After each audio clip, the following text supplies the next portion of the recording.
It was only after I came home after the war and had discussions with my father that I learned the 13 original men I knew had been taken that day. He obtained their names from a buddy book that I'd kept all through training and sent home prior to overseas shipment. Dad personally contacted the next of kin of all 38 members of my platoon. Through these contacts, he learned that 13 men of the 3rd Platoon were listed as MIA on 23 November 1944. Throughout the winter of 1944-45, Dad learned the fate of all of the men in the platoon. Some were killed, some were wounded, some were still fighting. Those of us who were captured were scattered among several different prison camps. I was the last one of the group that was reported alive. After the war, I learned by reading the history of the 104th Division that L Company all but disappeared that Thanksgiving Day. The company suffered a total of 78 casualties, including 22 killed and the rest missing or wounded. The Thanksgiving dinner was celebrated by the 43 survivors of L Company. Many strange, almost unbelievable stories pop up from time to time concerning little incidents that happened during the war years. The strangest and most interesting of all was related to me in July of 1997, just as I was putting the final touches to this book. A local woman, a young girl in 1944, spent a lot of time at my house back then. She and my sister were best friends. When she learned of my book, she related this story. Pusty, my dad, was cashier of the First National Bank in Georgetown at the time.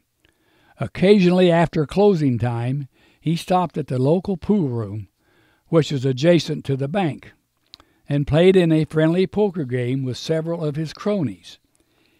He relished his time with his friends and had always enjoyed a good card game.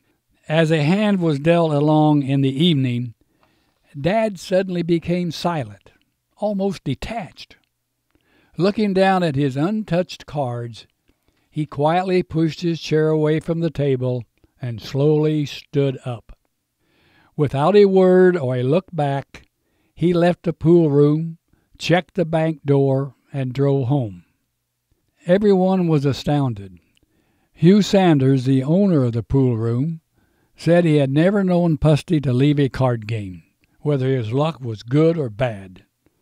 And Hugh and the rest of the card players all felt that Dad had had some intuition about me.